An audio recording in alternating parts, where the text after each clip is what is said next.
Hello, everyone. This is Zach Johnston. I'm the drinks editor for UPROXX Life, and this is the latest panel expression by beverage. And this week's episode is all about Islay, which I'm very excited about because the whole point of these panel discussions is, to really dive into, the spirits trends, the tasting, the investing, the business, the history, and the nitty gritty of what makes whiskey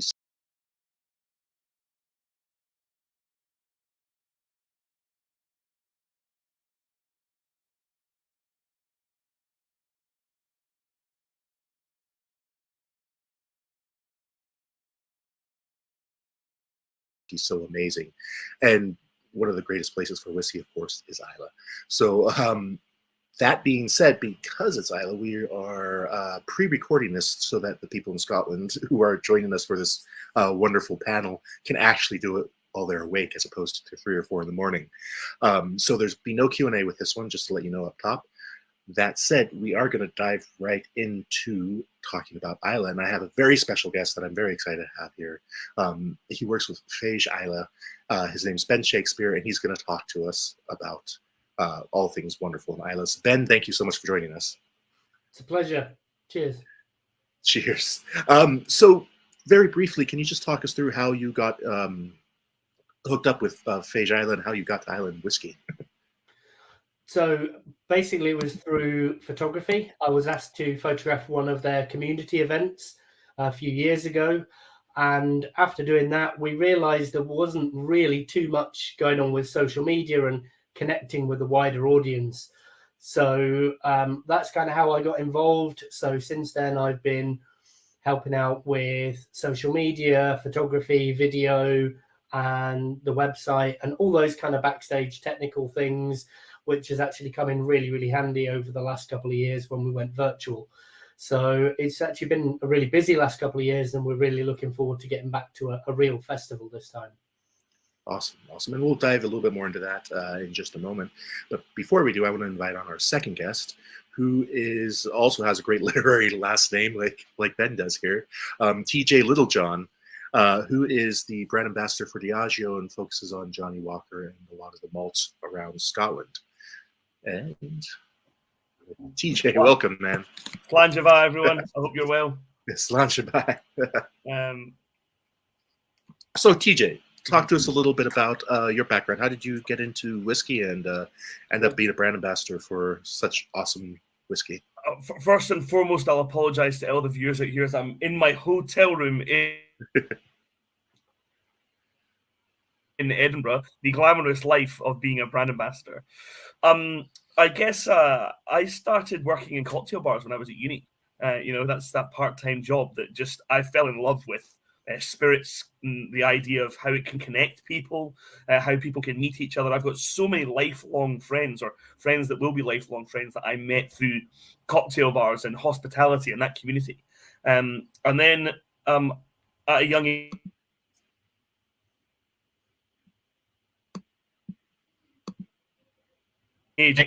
that was whiskey, and from there was just no turning back from you. It was just Scotch whisky is number one. Fell in love with it, fell in love with the flavors, fell in love with the variety. I started working at private events for various different companies doing whiskey things, and then before I knew it, I became one of the whiskey ambassadors for Diageo. Nice. That's a good path. So let's dive right in, because I feel like Islay has, if you're into whiskey, it has a connotation, which is peat, Port Ellen peat, smoke monsters, peat monsters, phenols, ppms. That's what people most associate with the island from an outside POV, especially if you're a novice. TJ, why don't you talk us through a little bit about what is the sort of essence of Islay beyond the obvious? I mean, when it comes down to Islay, I just came back from Islay yesterday. I've been 7 times this year so far, like this calendar year. I've fallen in love with the island, to be honest with you. And as much as I've fallen in love with the whiskey, I've fallen in love with the people. The community aspect is huge. And even just when you're driving along the road, everyone, it doesn't matter, you don't know the other people, but every car waves to each other. And I think that's such like a amazing, endearing, romantic thing that happens. But one of my biggest parts on the actual whiskey front is, as you said, ppms and peat content and all that. But really, once you get past that part, all the other flavors that are available from all the distilleries on the island is amazing. Yeah, I absolutely agree. And Ben, sort of building off, I guess, the community and cultural aspect, what do you sort of see there, especially, you have the view through this festival, which brings the whole island together. But, then there's the other, 50 weeks of the year. So can you kind of walk us through what the essence of Islay is to you? Yeah, and I think that is a little bit hard to kind of really pin down because there is so much to it. I think you do have that real community aspect, but you've also got, the tranquility of it, the wide open spaces. It really is an island for whatever mood you want to be in. And building on what TJ says, one of the things that I've always come to say and that we say at the festival is that people come for the whiskey, but they return for the island. It will be they come here because Lagavulin 16 was their favourite dram, or Ardbeg 10, or they wanted to come and visit where the whiskey was made. But then once they're here, they really are drawn in to the special atmosphere and so on, whether that's at festival time or whether that's actually another time of the year. Because there is a special magic here, and I don't think you can really ever quite put your finger on it, but it's there, and that's what keeps people coming back. Yeah, I certainly agree with that. There is something that kind of hooks into you and keeps pulling you back. It's a magical place. It's also rural. Like, I'm always surprised by how I guess just rural it is. You have single lane roads that turn into dirt roads, and you can walk to this amazing beach, sandy beach, and there's no one there, save for maybe a couple coals and a sheep. And I think one of the joys of being here is that even at festival time, if you want to find a beach where there's nobody else, you will be able to find that beach. I think one of the things about the festival is that you're always going to have that limiting factor of enough people being able to get the ferry and enough people being able to get accommodation. So the island's going to be full, but it's never going to be kind of completely full, So it is almost a bit of a privileged crowd that get to come to the Fèis every year. And I think we would have double the people if we had double the accommodation. But I think that might also in turn spoil a little bit of the magic of the festival as well. Absolutely. So let's talk a little bit about the whiskey. I want to sort of talk about Islay's impact on the world of whiskey, in that, going back to peated malts being, a big part of the island, not the totality of the island, but a big part of it. Port Ellen, malts being hugely famous around the world. Maybe TJ, you could talk a little about this because you've got a broad perspective via Diageo. How do you see Islay peat and whiskey affecting the world, from American single malts that are peated now, Irish malts that are peated again, Japanese peated whiskeys and things like that? Where do you see the parallels there? I have to admit, I'm actually sipping on a Johnny Walker. There you go. But when you look at Johnny Walker, number one selling Scotch whisky globally, it wouldn't be what it is without the small part of peat that goes into that. For me, there's amazing single malts and amazing blends out there, but really that what we call light wisp of smoke from Black Label, and really that's the signature from all the blends, is what differentiates Johnny Walker from the other blends that are available. And really, when it comes down to that, Johnny Walker is such a huge brand, and those differences, it's amazing that a small island on the west coast, the whiskey that comes from there is one of the lasting flavor notes from 30 different whiskies that go into Johnny Walker Black Label. We still talk about that smoke content. So if you want to know about how much it influences the world of whiskey, it is such an integral part, because there are arguments that say without Johnny Walker, we wouldn't be able to have all these other whiskies, because the volume of Johnny Walker we sell is what keeps all of our single malts going.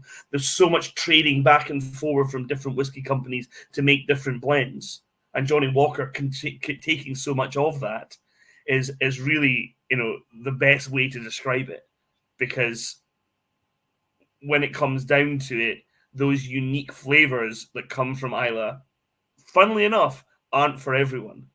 But when paired with lots of other flavors, that light smoke content that comes through, that is definitely significant, that is Islay, is such a huge part of the biggest Scotch whisky brand in the world.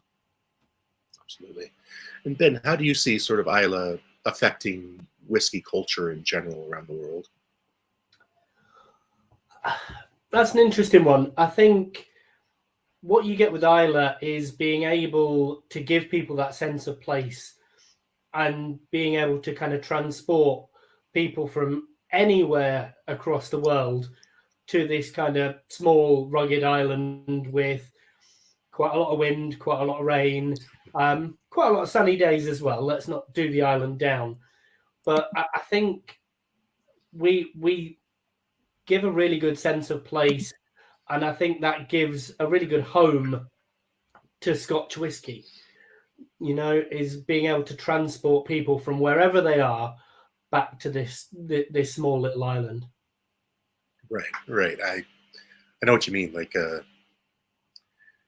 there is a longing when you, even for me, like when I'm in the U.S. and I have, whether it be an Ardbeg or a Cool Islay or anything like that, it's sort of like, kind of want to be back there the second I have the sip of one of those, just because it's so distinct and so transportative.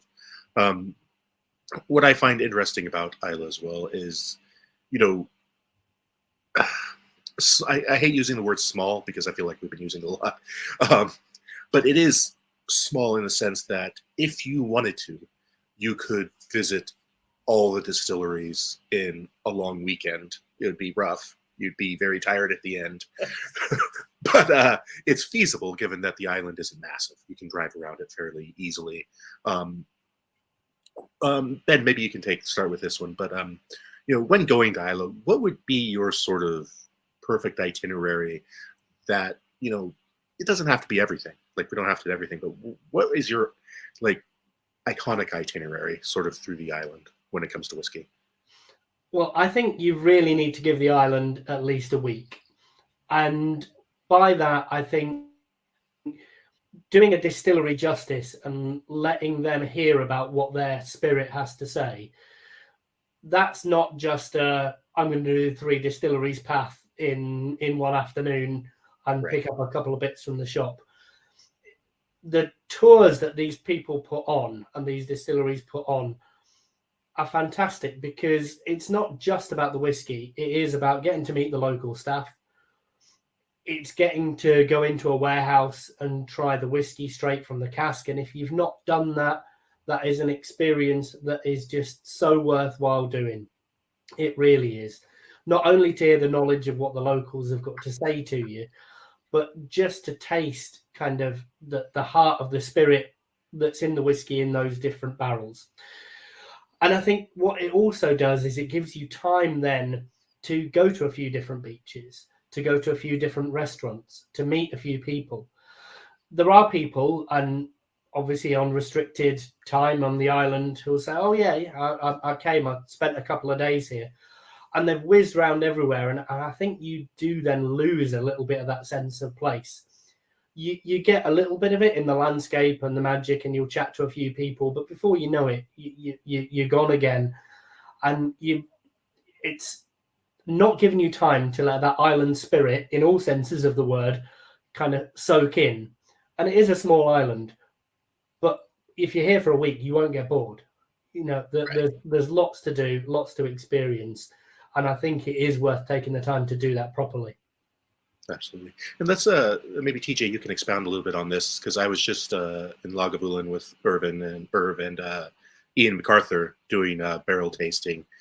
Kind of walk us through why that's special. Like, pretend that we're whiskey novices here, but like, you know, I mean, you know, it's Ian, so it's like someone who's been doing it for 52 years. That makes it special alone, but I'll let you take it. Yeah, it doesn't matter how good anyone describes being in a warehouse with Ian MacArthur is. And I would love to tell everyone how fantastic it is, but there are not words that describe how amazing it actually really is. I've actually just given myself some like shivers and raised hairs there thinking about it and talking about it. I was very, very fortunate that through part of 2020 we could do a bit of traveling around Scotland.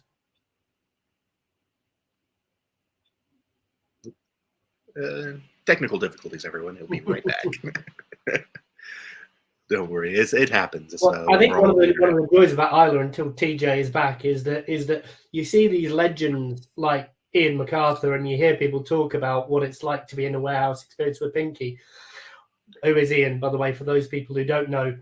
But then, like, while I'm taking my kids to school, I'll see him out on the tractor, and you'll give him the wave, and right. So you know, there are these people, these legends, but you know, you get to see them about every day, and it is a small community. You know, I was chatting to a couple who are getting married on Islay tomorrow, and they were saying, oh yeah, that we were in the pub when we came over in 2019 and we met Barry McAfee, and you know, we started chatting, and all of a sudden, you know, we were there at Lefroy with Barry, and you know, you can meet the people, and you know, everyone is so welcoming like that. Anyway, back to you, TJ. Sorry. Yes. Folks, I'm sorry. Even my computer couldn't handle the thought of being in a warehouse with Ian MacArthur being Understandable. You know, I was going to say that we snuck over in 2020. I took my COVID bubble with me. Happened to be 5 guys, all in whiskey, some sort of another, all single. So you know, we can imagine that we managed to escape over and not have any hassle. And we went into the warehouse with Ian, and he was talking us through, and he said, TJ, and when he said my name, I went, "Oh, I've made it. Ian knows my name." And he said, the boys are a bit stiff this morning. I said, well, you know, we're in the Islay Hotel having a couple of Guinness and fish and chips last night, and we went back to our accommodation, and a couple of bottles got cracked and this and that. I'll be honest, we were a bit later than normal. It says, take the boys outside, because obviously you couldn't drink indoors at those times during licensing and things. So we end up standing on the pier drinking whiskey that you'll never, ever hear of. I'll never try those again. You know, and that is the beauty of going along to doing these cask tastings, is when that cask is gone, that cask is gone. It might take a year or two, but when it's gone, it's gone. And when you go back and taste it a second time, a year later, it will taste different because it's still been maturing.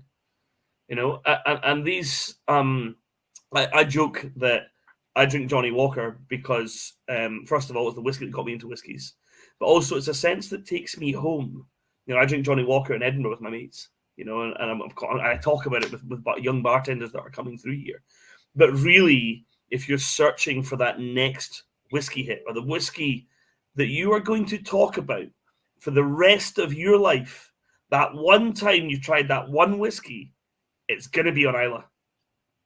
And it could be at Lagavulin with Ian, but very well could be up at Lefroy. It could be with Colin up at Ardbeg. You know, the whiskey that you will talk about for the rest of your life, that one that you tried, it's on Islay. Agreed. Yeah, I totally agree with that.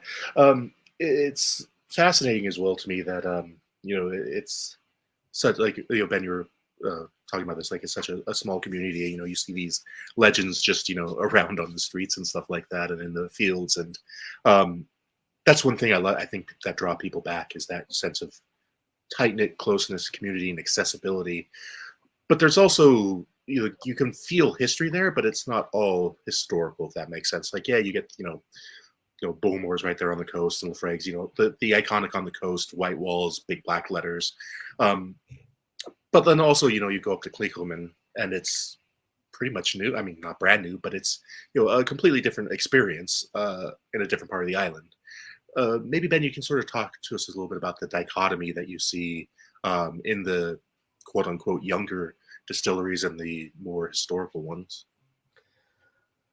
Yeah, obviously there has been a huge change in the last kind of 15, 20 years as kind of the single malts have kind of really risen in prominence.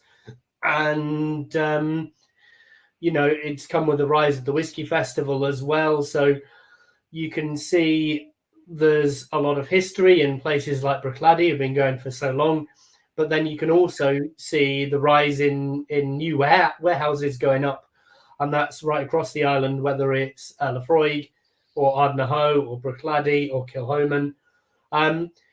So there's a lot of really positive things going on in terms of employment and jobs. And obviously the way that people like Bruichladdich are doing things is kind of really a bit of a shot in the arm for a lot of the whiskey industry. But then you look at Laphroaig, who are doing traditional things so well. And I think there's a real place for both of those things on the island. It's a really vibrant place to be. We've got more gin distillers coming online. We've got more rum distillers across Islay and Jura. So there's an awful lot of innovation going on, both within the traditional distillers, but also kind of with the island community as a whole. So I think it's a really exciting place to be because you're always going to have that tradition. It's always going to be there. There's always going to be that history. But then the island is still forging ahead in its own way as well. And I think both of those things do sit really comfortably side by side because there is that genuine love of the whiskey. And, people are always happy nowadays to embrace and try new things.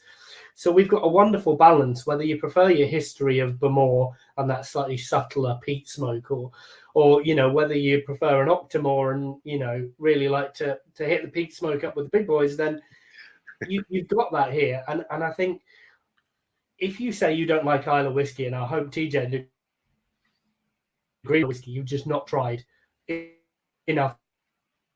I was never a big fan of Laphroaig until I tried some sherry Laphroaig, and now it's some of my most favourite whiskey on the planet. For sure. So I think there's just an argument for trying a few different things and seeing where it takes you. So TJ, looking at Cool Islay, for instance, which has just got sort of a revamp, what was sort of the idea behind that remodel and reopening that distillery with the extension? So, we at Diageo, I say we, I'm not part of the project, fortunately, as it's a huge investment side of things, and with that comes great pressure. But, to grow the boundaries of Johnnie Walker is what we've actually, the focus on this is. And we have a project called, or a side of the business called Destination Scotland, which is all about working with tourism and bringing more people here. So, some of you out there might have heard of Johnnie Walker Princes Street, which is a 7-story visitor attraction that we built in Edinburgh and opened 6 months ago. And along with that, we are refurbing 12 of our distilleries from the 29, 12 of which are the ones which have visitor sites. So all the distillery homes are getting a revamp. But 4 specifically have had a huge revamp, which we call our 4 corner distilleries, which are the 4 corners of Johnnie Walker. The tagline being 4 corners of Scotland to 4 corners of the world. So we start off with Glenkinchie in the Lowlands. It's about 15 miles away from where I am now. Then obviously we go up to the Speyside home of Johnnie Walker, Cardew, and the Cumming family, which obviously we can't not talk about that, being the first distillery that was bought, and obviously the huge community site that the Cumming family had with hanging their red bedsheet to warn people the excisemen were coming. And then we go all the way even further up north to Brora, where we've got Clynelish Distillery, which is our Highland home of Johnnie Walker. And last but not least, finishing with a huge crescendo, is that smoke content of Johnnie Walker, which is Fèis Ìle. So we've got a huge revamp going into this. And I think it's amazing when you look at, the first release of Fèis Ìle as a single malt was part of the original Flora and Faunas in the early 90s. So when it comes down to how old the distillery is, how old whiskies are, Bowmore's coming up to 250 years. So when you look at that, the fact that Fèis Ìle's 30 years as a single malt. How huge a product it is for that time, you know. And when you look at Islay Whisky Festival, or Fèis Ìle as it's called, when you have Lagavulin on the Saturday, Bruichladdich the big party day on the Sunday, the guys who come on the Monday are diehard Caol fans. Like, they are there. There's loads of people on the island, and Monday they take the day off. And Caol a quieter day, but it's like a really intense, amazing interaction with everyone because they're absolute diehards when it comes to Caol. So for me, I knew nothing about the brand not even 10 years ago. You know, as a professional bartender, that style of whiskey just wasn't in our bars. And as Ben said earlier, the growth of single malts and the want for peated whiskies has obviously pushed those whiskies into that boundaries. And now to the point where we had a distillery that had no visitor centre to a kind of a visitor centre, and now it's getting a full revamp like it's going to be in the 21st century. Nice. Yeah, I mean, that's I'm very excited because I am one of those diehard fans. So I'm glad it's going to be open when I come next time. And speaking of next time, I'm going to be there for Fèis Ìle. And so before I go back to you, Ben, TJ, why don't you give us a little description of what the Fèis is like from your POV before we go back to Ben? I'm really gutted that I didn't see Fèis at the very beginning, 20 years ago. Because that's when it was filled with real diehards. People, you know, it's real whiskey mecca. People travel from all over the world. They charter yachts and boats, and they camp, and they eat whatever they can because the restaurants are so busy. But it doesn't matter because they're there for Fèis. And that is that moment you get to go back and speak to people. Oh my God, you were at Fèis. You were at Fèis. But now I think that community thing and opening the doors and making the community bigger for welcoming people on the island has been such a spectacular part. And that's really where I've managed to sort of come into that part, as I'm probably one of the new guys, and I've only been going for 5 years. But it's amazing to see people from all walks of life all come together because of one fantastic product. That's why I love it. That's a great reason right there. You sold me.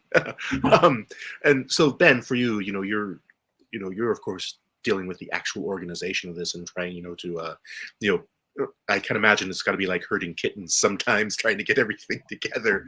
But, we don't need to talk about the background, but like for you, when you're actually in the festival and, how does it touch you and like, what do you take away from it?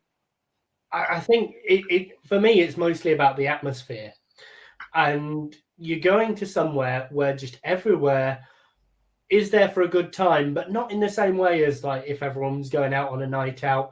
There's just such a lovely, mostly chilled atmosphere, sometimes joyous, sometimes rowdy, but everyone's just there to kind of drink good whiskey and have a good time. And that sounds so simple, but when it's replicated in so many places across the island, that's a fantastic thing to behold. I mean, it is a crazy week. It's a crazy week for so many people, whether you're there and trying to get from one place to another, or whether you're like me, going along, taking pictures, taking some video, documenting it for the people who can't be there, then moving on. And then we have the committee events in the evenings. So there's ceilidhs, there's whiskey nosings, there's folk nights, there's so much stuff going on. It is absolutely non-stop. And then kind of going home in the evening and trying to edit things and put things out for people. So trying to work. There isn't anything quite like it. And I think because you've got like an organizing committee who have their own events, but then the distilleries go off and do their own things completely. Like Caol Day is absolutely completely different to Ardbeg Day, which is different to Kilholman, which is different to Lagavulin, and you wouldn't want it any other way. It's not up to us to tell the distilleries what they're doing on their day. They've got free reign, so it's not like any other festival I'm aware of. It is completely unique because no 2 days are the same. Nice. Yeah, that's again sold.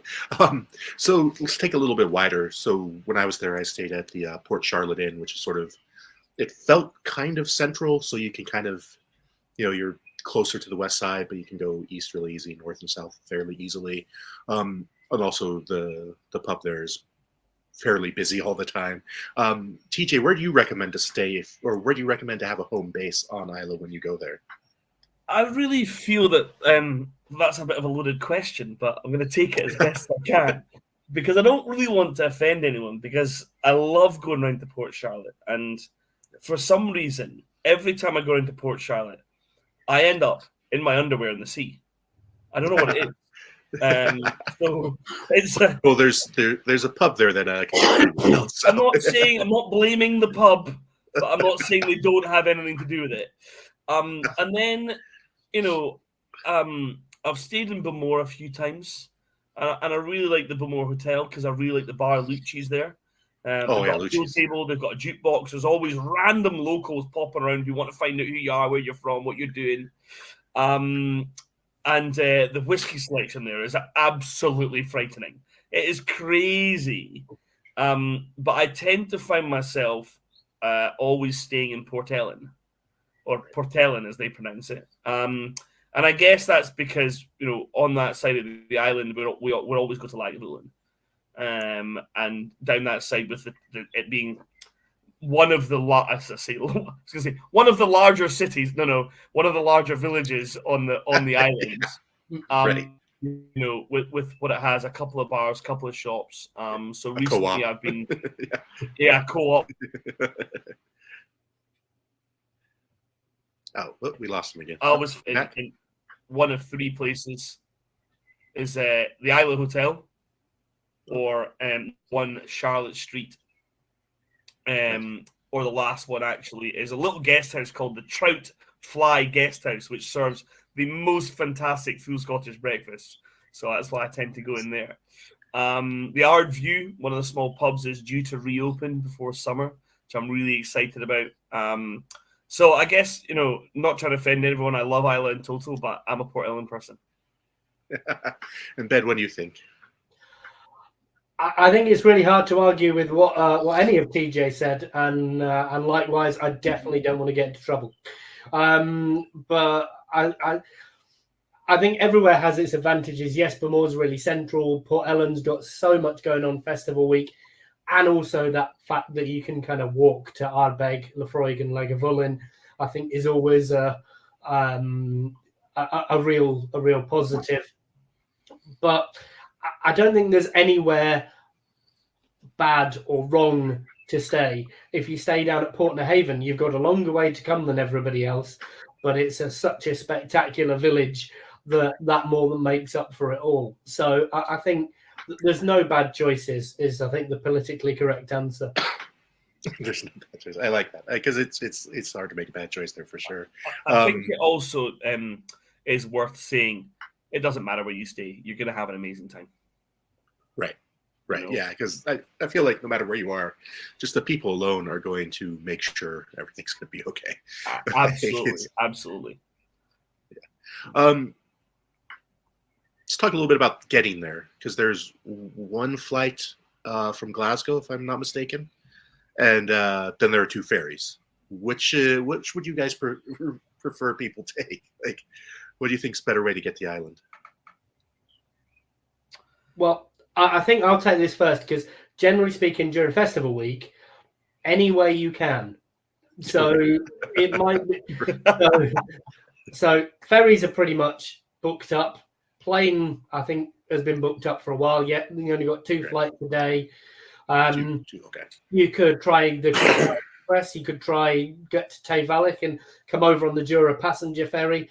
If all else fails, try and charter a boat. But I think the thing is during Festival Week, any way you can. The rest of the time, I'm a ferry guy. I prefer the ferry, but partly due to having a family and stuff like that, it means you have your car on the mainland, and it's always, obviously, if you're coming over here, then likewise, and that can be handy. I've never actually flown, but that's kind of more convenience. But I think whatever suits you, if you're coming across from the States or whatever, hop on a plane, you're here in a few minutes, I think it's kind of whatever works for you. But I'm guessing TJ will probably have a little bit more to say, given that you do this journey probably a lot more than I do. I've only flown a couple of times actually, and I'm going to do a self plug here. There is on my Instagram a reel of me traveling and getting there. So you can check out my Instagram, which is at reserve.4.tj, and you can check out this reel of me traveling. Just so happens that the laptop is about 2 feet away from me, and that is where the pilot was sitting. The same distance away. I was literally sitting. He was sitting on my lap as he was flying this tiny little plane. And we actually flew over Lagavulin, and I looked down in the Instagram reel. There is a shot that looks over Lagavulin. You can see down the red chimney. It's absolutely crazy. If you can fly, it's great, but obviously you have to sort transport on the other side. I drive a lot. And quite a few times, actually, I've been parking my ferry at Kennecraig at the ferry port and going on as a foot passenger, because about £14 return to go on as foot passenger is so inexpensive. A couple of times I've taken the bus, so I have to get a train from Edinburgh to Glasgow, and then I get a bus from Glasgow. So the train is about an hour. Then you have a 3.5-hour bus journey. Thankfully, the buses coincide when the ferries are leaving or when they're arriving. So then you get off that. That's about a £20 bus journey. And then obviously you can get on as a foot passenger and go over. Now, just because you've booked it doesn't mean you're going to get there. Yes, I learned that. Because you booked the return doesn't mean you're going to get to come home. Yeah. And I say that with genuine story because I was leaving Oban with one of my colleagues who we were doing a tour, and I got a text message saying, your ferry at 8 a.m. tomorrow morning is cancelled. It's been moved till 1 o'clock. Now, we had an event starting at Lagavulin at noon. Right. So we wouldn't have got to Port Skeg until 3 o'clock, not down to Lagavulin until 3:30, and the event was finishing at 4. So we would miss the whole entire thing. So I ended up driving to Kennecraig. Now, this is where, thankfully, my knowledge of Scotland and travelling and things and being a whiskey ambassador comes in. I said, there's a bus that leaves Kennecraig just before 6 o'clock. We're going to arrive there. We leave Oban now, we will arrive there at 10 to 6. So we'll have 10 minutes to wait for the bus. Then what we had to do was park the car, get a 3.5-hour bus back to Glasgow, stay the night, and then we flew over. Now, the reason why we went all the way, the reason why we parked the car there and drove all the way back and got the bus back was because there was no return flight available. Right. So we had to get on the ferry as a foot passenger. And the reason why I took the car is it's 2.5 hours to drive, and I had 2 hours and 45 minutes to get to Glasgow to drop my colleague at the train station. Wow. So you might plan it like clockwork. Don't. Right, yeah. Because I have another colleague that was stuck on the island for 3 days. Thankfully, Logan Air put him in the Macquarie for 3 nights. But after 3 days, he kind of went, I've kind of done enough here. I don't have transport. I'm by myself. What do I do? So I told him, get on as a foot passenger and get a bus to Glasgow. At least when you're on the mainland, you can get home. So I'm not trying to put you off. Go. Have a great time. If the ferry breaks down or you don't get back, it's all part of the adventure. Just enjoy it. Take it in your stride. And definitely with Calmac ferries, for anyone listening to this, you need to book ahead and reserve a spot. It's not like, I grew up with ferries in the Pacific Northwest, and you just show up, buy a ticket, get in line. And you don't do that there. You'll likely not get on. You can wait for 3 days to get on a ferry if you do it that way. Yeah, the 3 days in the Matry is not the worst thing that could happen. It's the 3 days on the mainland where you kind of figure, I'll go to Campbelltown, and then you've been there for an hour and you think, okay, where do I go now? So just to sort of wrap this up, I want to go talk a little bit about Islay whiskey again, just as sort of, as a farewell to the panel. Ben, when you think of Islay whiskey's impact in the world, how do you, let me rephrase that. What do you think is important about Islay whiskey to the world, and why do you think it's important for people to come and taste it at the source? That's such a huge question. I almost have no idea. I don't know. I think what I will just say is, for me, it amazes me that wherever I am in the world, or wherever I am, you can say that you're from Islay, and if they're a whiskey drinker, they will know exactly where you are from.